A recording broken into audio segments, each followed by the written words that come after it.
Man salaka tariqan yaltamisu fihi ilman saharallahu lahu bihi tariqan ilal jannah. Barang siapa orang melangkahkan kakinya hadir di majelis ilmu, maka Allah akan mudahkan langkahnya menuju surga. Mudah-mudahan kita termasuk di dalamnya. Amin ya rabbal alamin. Yang pertama, sama-sama kita hormati dan kita cintai karena Allah para orang tua, para sesepuh, Bapak Haji, Ibu Haji yang mohon maaf tidak dapat disebutkan satu persatu, namun tidak mengurangi sedikit pun rasa hormat dan maafah kami kepada beliau-beliau, wabil khusus Pak RT kita, Bapak Nuradi, Pak Haji Abdullah, Pak Haji Joko, Bapak hadirin serta ibu-ibu hadirat jamaah yang dirahmati dan dimuliakan Allah Subhanahu wa taala. Bersyukur kita kepada Allah Subhanahu wa taala malam hari ini kita masih diberikan kesehatan sehingga bisa hadir di acara kajian rutin kita. Mudah-mudahan ilmu yang kita dapati bisa menjadi ilmu yang bermanfaat. Amin. Salawat dan salam senantiasa tercurah untuk Nabi kita Muhammad sallallahu alaihi wasallam, keluarga, sahabat serta pengikutnya yang setia hingga akhir zaman. Malam hari ini kita akan mencoba menggali hikmah serta ilmu yang ada dalam surat Al-Isra ayat pertama. Kebetulan di malam kata Pak RT bertepatan dengan peringatan malam Isra Mi'raj. Makanya ada surat namanya surat Al-Isra. Tapi nggak ada surat namanya surat Al-Mi'raj. Adanya surat. Gak usah komplain, emang udah dari sananya begitu ya. Apa pada Isra gak ada Mi'raj? Ya emang dari sananya begitu. Nah di surat Al-Isra ini di ayat pertama Allah Subhanahu wa taala buka dengan firman-Nya yang berbunyi A'udzubillahi minasyaitonirrajim. Bismillahirrahmanirrahim. Subhanalladzi asra bi'abdihi layla. Subhana. Jadi subhana itu sering kita artikan maha suci Allah. Sebenarnya Bapak Ibu di dalam bahasa Arab kalimat tasbih itu punya banyak makna. Kalimat tasbih punya banyak makna. Yang pertama dari tasbih, dia bermakna sholat. Jadi tasbih bermakna sholat. Seperti di dalam Al-Quran Allah Subhanahu wa taala berpesan, wasabbih bihamdi rabbika bil asyyi wal ibkar. Allah Subhanahu wa taala, dan dirikanlah sholat. Tasbih dirikanlah. Kapan kami mendirikan sholat ya Allah? Bil asyyi wal ibkar, di waktu pagi dan petang hari. Ini cuma dua disuruh sholat, pagi sama apa tadi ayatnya? Pagi sama Kalau kita lihat sejarah perintah sholat, emang kayak begitu awalnya. Perintah sholat itu pertama kali turun ya ayat ini. Allah Subhanahu wa taala perintahkan Nabi kita Muhammad dan para sahabat untuk mengerjakan sholat di dua waktu, pagi sama sore. Berapa rakaat tuh sholatnya? 2 rakaat doang. Di pagi 2, sore juga. Jadi kalau hari ini ada yang sehari semalam sholatnya cuma 2 kali, nah itu ikut aliran ini. Perintah sholat awal mula turun cuma 2 rakaat dan dikerjakan hanya 2 waktu, sekali di waktu pagi, sekali lagi di waktu malam, sore. Menjelang terbenamnya matahari. Atau sholat yang model pertama ini Bapak Ibu jamaah yang dirahmati Allah Subhanahu wa taala, kiblatnya itu ke arah Masjidil Aqsa. Jadi kiblat pertama umat Islam itu Masjidil Aqsa. Cuma Nabi pintar, beliau sangat memuliakan Ka'bah. Karena beliau tinggal di Mekah, beliau sangat memuliakan Ka'bah. Bagaimana caranya saya sholat ngadep Ka'bah, ngadep juga Masjidil? Nabi pintar, dicari satu tempat, satu posisi di Masjidil Haram agar bisa ngadep kedua masjid ini paralel. Jadi di hadapan beliau Ka'bah, tapi kalau ditarik ke belakang terus ke depan sana, mentoknya menuju Masjidil Aqsa. Di mana tuh Nabi berdiri? Di antara Rukun Yamani dan Hajar Aswad. Misalnya kan di Ka'bah nih, kita tawafkan ada nih batu Hajar Aswad di sini mulainya. Muter kan tuh kita begitu ya. Rukun Irak, Rukun Syam. Nah ini terakhir nih Rukun Yamani nih, ujung terakhir nih. Rukun Yamani ini Hajar Aswad. Biasanya kalau kita umroh, kita haji, tawaf, bacanya apa di sini? Ingat nggak ibu pada? Baca apa di sini kira-kira? Rabbana atina fid dunya hasanah. Alhamdulillah masih ingat ya. Baca itu ingatnya ya nggak? Nah Nabi sholat di antara Rukun Yamani dan Hajar Aswad. Berdiri di sini beliau itu madep 2 masjid. Masjidil Haram, Ka'bah, dan lari ke sana Masjidil Nabi kita. Jadi saya di situ. Saya kalau ngisi manasik umroh ya, tiap bulan kadang 2 kali, kadang 3 kali ya. Jadi diundang di hotel. Itu selalu saya pesenin Bapak Ibu jamaah umroh nanti sholat sunnahnya sempetin tuh di sini. Biasanya kan kita tahu sholat di belakang maqam Ibrahim. Kita sudah tahu, bagus kerjain. Kita juga sholat di Hijr Ismail ya kan? Bagus kerjain. Tambahin lagi kata saya sholat di antara Rukun Yamani dan Hajar Aswad. Kenapa? Karena Nabi selalu sholat di situ. Pertama kali perintah sholat turun, sehari kerjakan sholat hanya 2 kali. Pagi 2 rakaat, sore 2. Tasbih bahasa Qur'annya.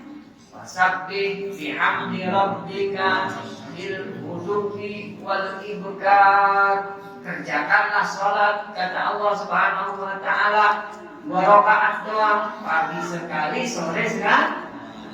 Baru berubah model sholat ketika terjadi peristiwa Isra Mi'raj. Yang tadinya sholat cuma 2 rakaat berubah, ada yang jadi 3 rakaat, ada yang tambah jadi 4, ada juga yang tetap 2 rakaat, yaitu sholat subuh. Wa uqimatis sholatu arba'an, dan kalau kita dalam keadaan mukim sholatnya lengkap 4 rakaat, tapi kalau dalam keadaan safar dipotong jadi 2 rakaat kembali seperti semula. Yang tadinya zuhur 4, kalau kita lagi musafir balik lagi seperti rakaat dulu awal hanya 2. Nanti baru model sholat berubah ketika peristiwa Isra Mi'raj. Tepat setelah peristiwa tersebut turunlah firman Allah, aqimis sholata liduluki syamsi ila ghasaqil laili wa qur'an Tuh, habis Islamnya harus tuh. Akimis sholat, kerjain sholat. Mulai dari matahari tergelincir sampai matahari terbenam datang waktu malam dan ketika datang waktu subuh. Total jadi 5 waktu. Jadi awal sholat itu zuhur, bukan subuh. Kalau dilihat dari urutan ayat ini, awal mula sholat itu diawali dengan sholat zuhur ketika matahari tergelincir. Sholat apa tuh pas matahari tergelincir? Sholat zuhur. Ila ghasaqil lail, sampai datang waktu malam. Sholat apa tuh sampai datang waktu malam? Asar, maghrib, isya. Ada 4 sholat tuh. Wa Qur'an al-fajr, dan sholat yang kelima ketika datang waktu fajar. Maka lengkap jadi 5 waktu. Mudah-mudahan kita bisa menjaga sholat 5 waktu kita. Amin ya rabbal alamin. Kata Rasulullah, al-mar'atu idza shallat khamsaha. Seorang wanita kalau bisa menjaga sholat 5 waktunya, wa shaman syahroha, dan dia bisa menuntaskan puasa Ramadannya. Jadi kalau ada yang masih punya utang, sekarang cepat-cepat dibayarin sebelum datang lagi bulan suci. Kalau udah keburu datang, utang gak impas, ditambah nanti diakumulasi di Ramadan berikutnya tahun depan. Wa ato'at zaujaha, dan kata Nabi kalau ada seorang wanita taat sama suami. Ini kira-kira ibu-ibu di sini taat sama suami nih kira-kira. Taat sama suami nggak kira-kira? Mudah-mudahan kita termasuk wanita yang ada dalam hadis ini. Lalaha, kata Allah kata Rasulullah, wanita tadi diperkenankan masuk surga lewat pintu manapun yang ia kehendaki. Amin ya rabbal alamin. Nah, itu subhanallah tasbih punya arti, punya makna Makanya ayat yang berbicara tentang Nabi siapa tuh yang ditelan oleh ikan? Yang paus Nabi siapa? Alhamdulillah pada tahu Nabi bunyi ayatnya, falaula antakuna minal musabbihin. Bunyi ayat itu. La kita fi batnihi ila yaumiddin. Kalau Nabi Yunus bukan ahli sholat, tuh ditafsirin begitu. Bukan ahli tasbih, karena zikir yang dibaca Nabi Yunus bukan zikir tasbih. Yang dibaca oleh Nabi Yunus zikirnya zikir tahlil. La ilaha illa anta, kan begitu. Subhanaka inni kuntu minaz. Maka laula antakuna minal musabbihin, kata para ulama tafsir, kalau bukan Nabi Yunus ini orang yang selalu menjaga sholat, dia akan terus di dalam perut ikan paus sampai hari kiamat. Artinya apa? Kalau kita pengen diberikan kemudahan hidup, solusi atas segala permasalahan kita, jaga sholat kita. Kalau kita pengen hajat-hajat kita dikabul Allah Subhanahu wa ta'ala, maka perbaiki sholat kita. Oh, dari Subhanalladzi asra bi 'abdihi laila. Maha suci Allah Subhanahu wa ta'ala yang memperjalankan hambanya. Nabi ketika Isra Mi'raj, beliau ditanya sama Allah Subhanahu wa ta'ala, ya Muhammad, ya Rasulullah, bima akramtuka, tahu gak gimana caranya aku memuliakan kamu? Nabi ditanya. Apa jawab Rasul sallallahu alaihi wasallam? Nasabta bi nafsi abda. Kata beliau, kau sebut namaku dengan kata abdun, hamba Allah Subhanahu wa ta'ala. Jadi subhanallazi asra. Dan Nabi Muhammad, kau muliakan aku ya Allah. Ada dalam Al-Quran firman yang engkau turunkan, kau sebutkan diriku sebagai hamba Allah Subhanahu wa ta'ala. Jadi derajat paling tinggi di mata Allah buat orang-orang yang beriman adalah derajat Abdullah. Oh, ada Pak Haji Abdullah di sini. Tinggi derajatnya. Hamba Allah. Cuma yang ngakuin hamba Allah Nabi Muhammad sendiri apa Allah kira-kira yang ngakuin? Beda kalau kita ngaku sendiri daripada diakui oleh Allah Subhanahu. Dan kalau ditanya kita hamba Allah atau bukan Pak? Hamba Allah. Cuma kita ngaku sendiri. Cuma kita ngaku dan diakui nggak sama Allah kira-kira? Ya. Cuma kan nggak ada ayatnya, nggak ada hadisnya yang berbunyi Fikri Abdullah, gak ada. Hanya ada yang diakui sebagai hamba oleh Allah Subhanahu wa ta'ala. Allah redha dengan tingkah lakunya. Allah senang dengan akhlaknya. Yang itu baginda Nabi kita Muhammad disebut. Dan alladzi asra bi 'abdihi laila di waktu malam. Pak Ustaz, kalimat asra ini kan artinya jalan di waktu malam. Isra itu artinya jalan di waktu. Jadi kalau ada suami kita yang keluar malam-malam, itu kita sebut suami kita lagi. Suaminya kemana Bu? Gak tahu, dia lagi isra. Nah, berarti keluarnya malam. Tapi kalau minggatnya pagi hari, dia nggak isra namanya tuh. Dia lagi bekerja mencari nafkah, ya kan? Kalau malam keluar ini disebut apa tuh?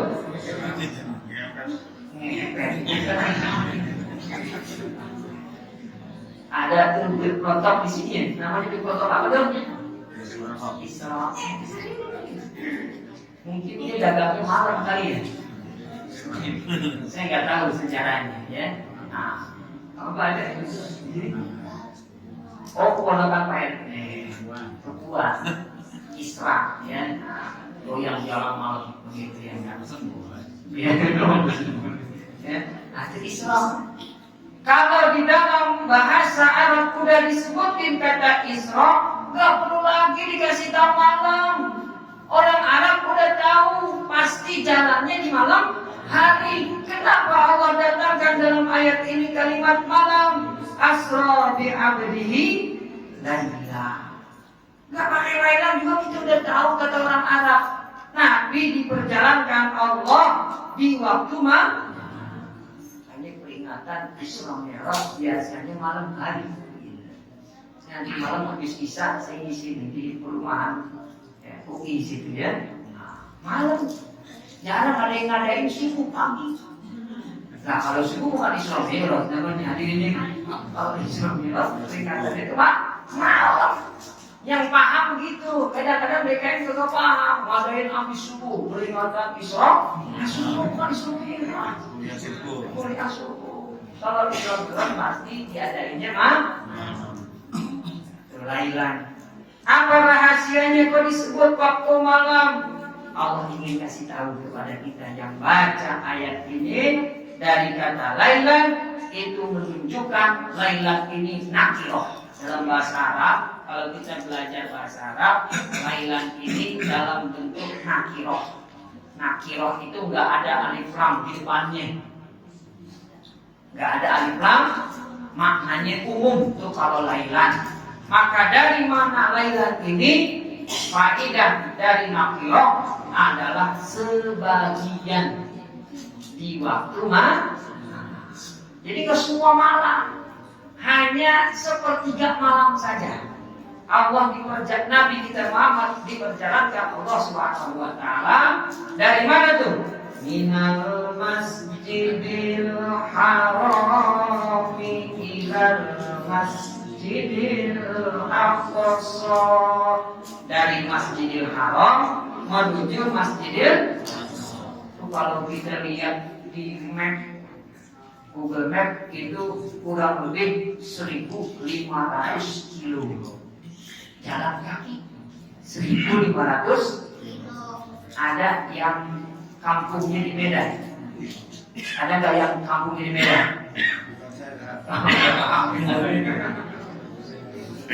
Itu kurang lebih 1.500 kilo dari Jakarta. Tadi saya cek 1.500. Kalau pakai jauh lagi 2.000. Ternyata sampai Medan 1.500. Bayangin, Nabi itu jalan dari Masjidil Haram ke Masjidil Aqsa 1.500 kilo. Kalau kita buka di map, jalannya itu butuh waktu 17 hari baru sampai. 17 hari baru sampai. Tapi dengan izin Allah hanya sepertiga mah. Kok bisa? Iya, karena Nabi diangkat. Semakin kita naik meninggalkan bumi, semakin cepat nggak jalan itu ya. Kalau kita diangkat ya, makin jauh kita dari bumi, perjalanan ke sana lebih cepat, langsung sampai. Kenapa kita bisa 17 hari? Karena jalannya di atas bumi begitu.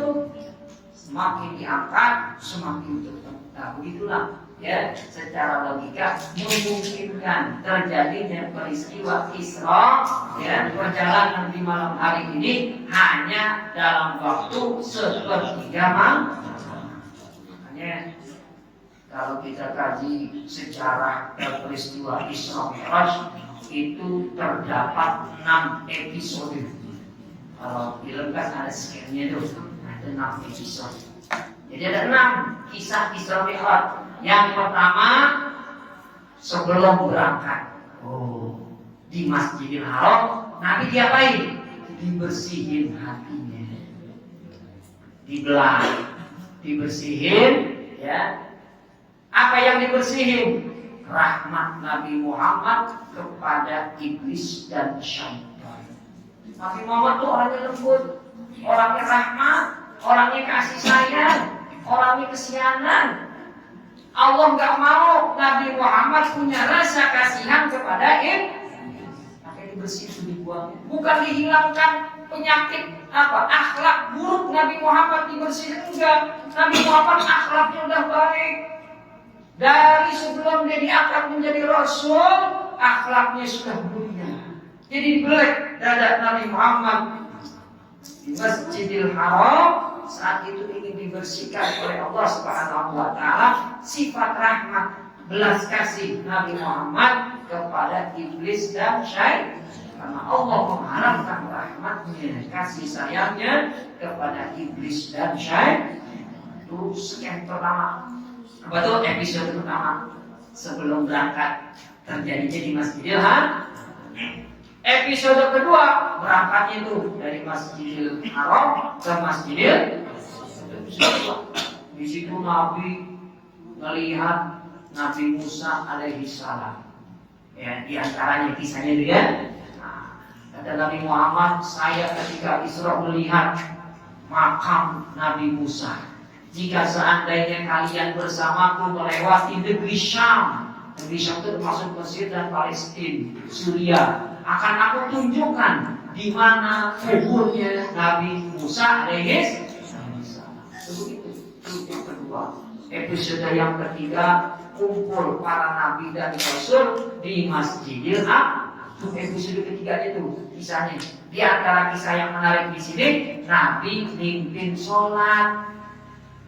Makmumnya para nabi dan rasul, imamnya Nabi Muhammad. Sholatnya berapa rakaat? Berapa rakaat tadi saya jelasin? 2 rakaat, karena terjadinya sebelum Isra. Nyambung terus tuh kisahnya. Sholatnya cuma 2 rakaat. Nabi yang jadi imam, ngadepnya ke mana? Ya ke Masjidil Aqsa. Kan emang kiblat pertama kita Masjidil. Yang ketiga, yang keempat perjalanan menuju Mi'raj dari bumi ke Sidratil Muntaha. Yang itu di situ Nabi ketemu Nabi Adam, Nabi pertama. Kalau nengok ke kanan senang, nengok ke kiri sedih. Nabi tanya, ya Jibril, itu kenapa Nabi Adam kalau ke kanan senang, ke kiri sedih? Kata malaikat Jibril, kalau ke kanan dia lihat anak cucunya yang rajin beribadah. Mudah-mudahan jamaah istiqomah. Amin. Kalau dia lagi ke kiri, yang dilihat anak cucunya ahli maksiat. Nengok kanan sedang, nengok kiri, mudah-mudahan bukan kita yang dilihat ke kiri. Amin ya Rabbal alamin. Sampai ketemu dengan Nabi Ibrahim alaihi. Saat itu Nabi Ibrahim lagi bersender di Baitul Ma'mur. Jadi kalau di bumi ada Masjidil Haram, Ka'bah, itu kalau ditarik ke atas, ujung langit ke-7 ada namanya Baitul Ma'mur. Nyamuk itu kalau digaris tarik. Ya. Siapa yang jagain di sana? Yang diperintahkan meninggikan Ka'bah, dia yang diperintahkan Allah untuk menjaga Baitul Ma'mur. Siapa yang diperintahkan meninggikan Ka'bah? Nabi Ibrahim alaihi salam di sana nungguin di Baitul Ma'mur. Satu kisah dapat episode keempat, satu di Ka'bah, dua perjalanan, tiga di Masjidil Haram, Nabi mimpin sholat, ya. Keempat berangkat ke sujud, kelima masuk ke Sidratil Muntaha. Di situ Nabi melihat surga, Nabi melihat neraka. Kata Rasulullah SAW, itu wa aksaru, ya, ahli nari an-nisa, aku diperlihatkan neraka dan aku melihat penduduk neraka itu kebanyakan laki-laki atau perempuan kira-kira? Kok bisa perempuan ya Rasulullah? Iya, soalnya perempuan suka, apa kata Rasulullah? Innahunna yakfurnal asyik. Ya, kufur nikmat terhadap suami. Beda kalau perempuan yang kita temuin di rumah makan. Itu kan sopan banget. Pak Haji mau makan apa? Ada apa aja menunya? Ada bebek. Sambil senyum tuh ngomong itu. Ada ayam. Minumnya ada apa aja di sini? Oh banyak kita. Ada minum. Beda kalau suami ketemu istrinya di rumah. Ya begitu gak kira-kira? Alhamdulillah, abang pulang mau makan apa bang? Ada apa?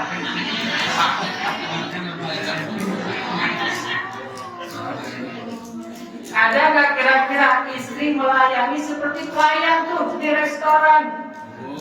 Ada gak bu kira-kira? Pantesan suami kita ya.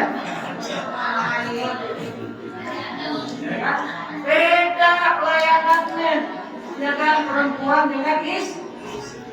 Kadang-kadang dia bikinin kopi, bu bikinin kopi, iya dibikin kopi, tapi sambil ngedumel.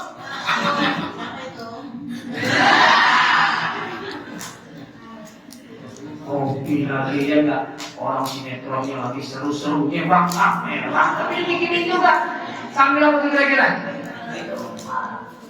Padahal kata Rasulullah, istri tidak punya kewajiban nyuci baju. Kewajiban istri bukan nyuci baju. Istri nggak punya kewajiban masak. Istri nggak punya kewajiban nyetrika. Ya. Tapi kata Rasulullah, satu gelas minum kau sediakan buat suamimu sehingga dia reda, hijaban minannar. Ini segelas bisa menjadi penghalang ibu dari api neraka. Bebas dari yang tadi Nabi sampai itu, kebanyakan penduduk neraka itu wanita. Bebas kita hanya dengan segelas. Kita pulang dari sini bu, cium tangan suami.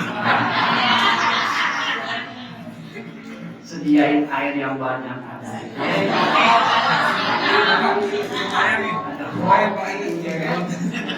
Kasih suami kita diri, Pak. Alhamdulillah, mau minum yang manis malam hari ini. Banyak banget di meja. Habis dari mana? Habis pulang pengajian di Istiqomah. Alhamdulillah, besok datang lagi dah, ada suaminya. Besok udah mau menutup pantang menghadapi bulan suci. Dijabat dengan naruh. Ya bukan berarti kita sediain banyak kelas, enggak. Apa yang suami kita butuh? Kalau dia minta dipijitin, pijitin.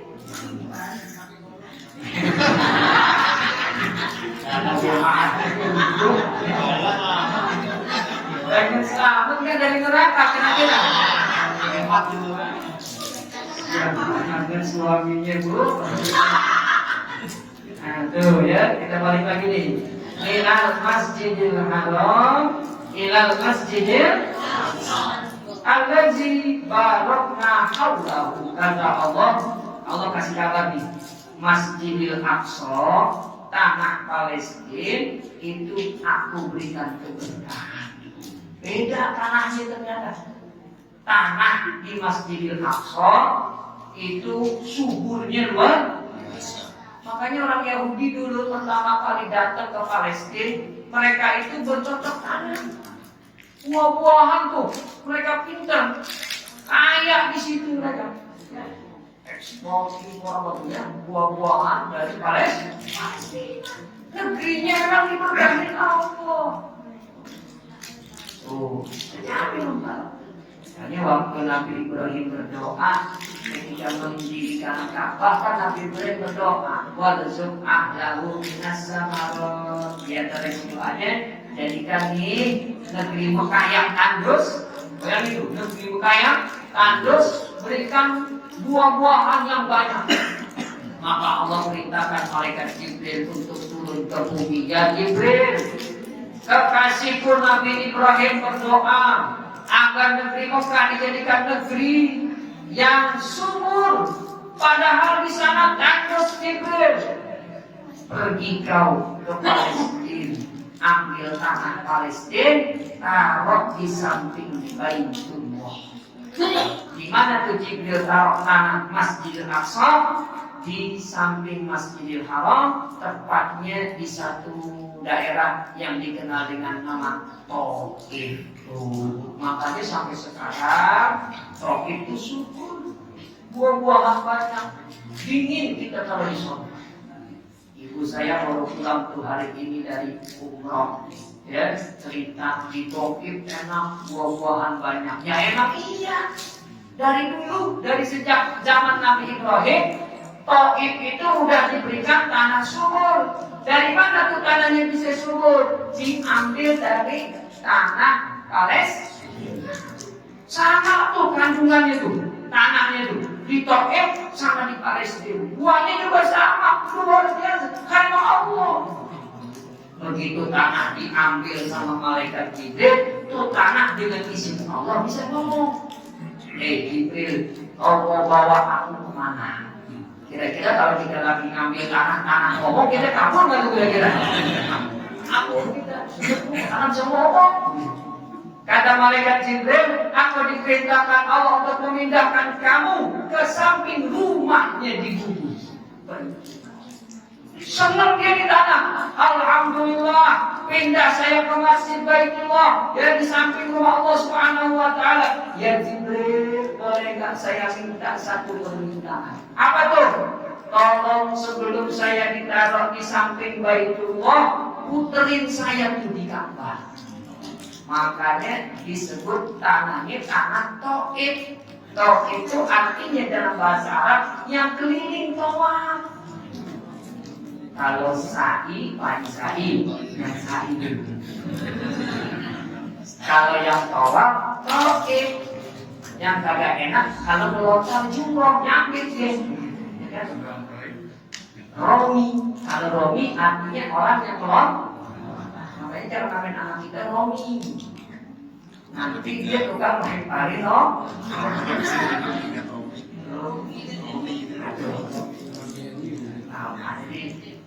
Pak Bu, ya inilah rasa terima habis waktu.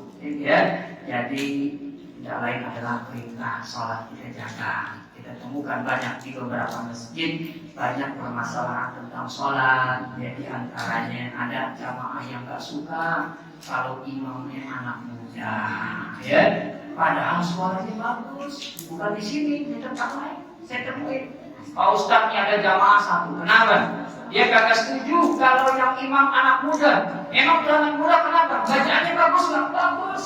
Hafalannya banyak nggak? Banyak. Udah berapa kali dia komplain? Udah sering Pak Ustadz. Dan kasih nasihat? Udah. Dan kasih penjelasan? Udah. Kalau udah dikasih nasihat dan penjelasan, ambil cara yang lain, lebih keras lagi.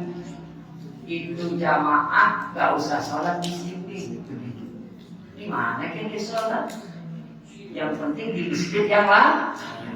Kalau yang merasa tidak sah imamnya anakmu, kayak di kampung kita kan kadang-kadang permasalahan asap berulang-ulang.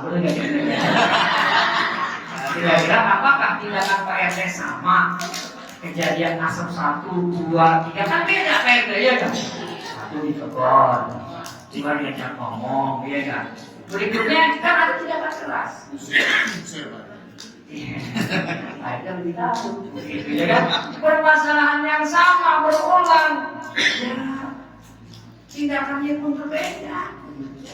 Kalau emang udah nggak bisa lagi, ya udah cari masjid lain. Cari musola lain banyak di sini, banyak masjid, banyak musola. Yang dia nyaman di mana, sholat di sana. Tuh kalau kita keras begitu, kira-kira di sini kayak gitu nggak beres. Tempat lain banyak.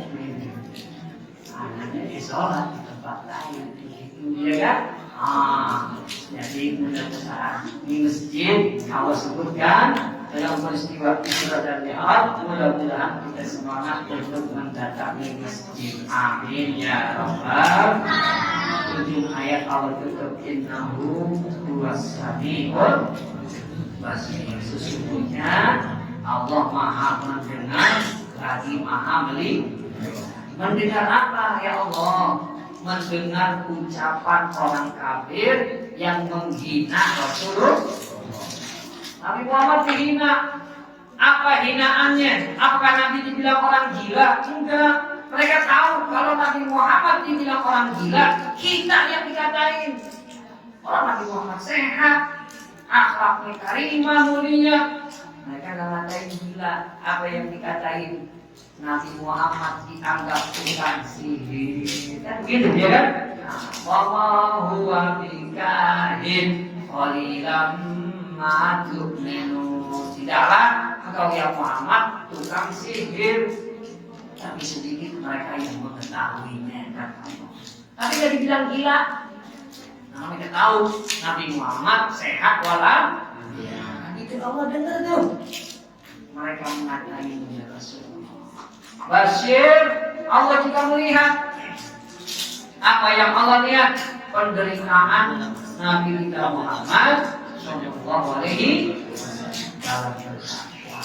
Ya, jadi dipesan buat kita para berjuang di jalan Allah, jangan dengerin orang-orang yang tidak suka.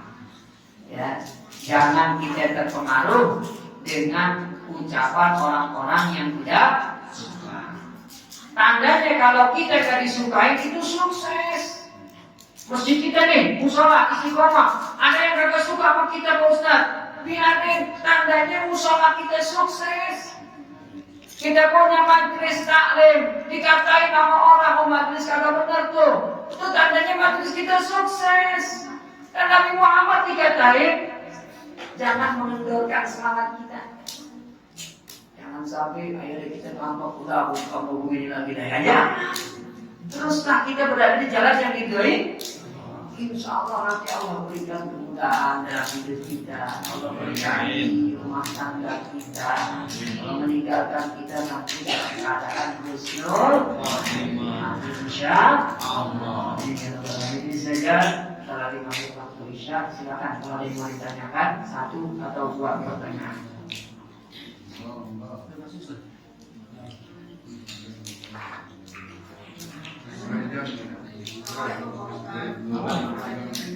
saya dulu 5 kali.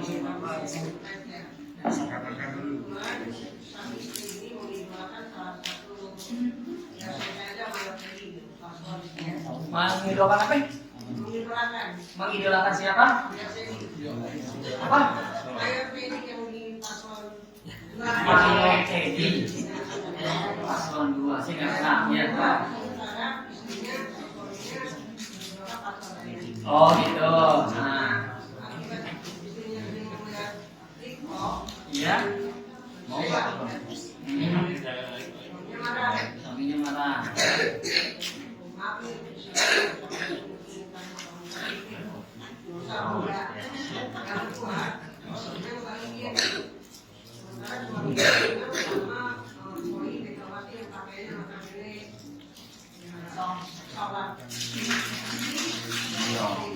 Ya.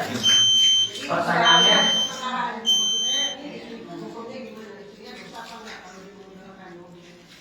istrinya dosa nggak kalau apa? Mengidolakan mayor Teddy tadi gitu ya. Nah, ya. Ini pertanyaan apa curhat kira-kira?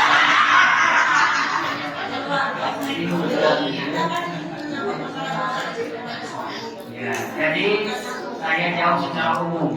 Kalau suami kita memerintahkan keburukan, ibu jangan turutin.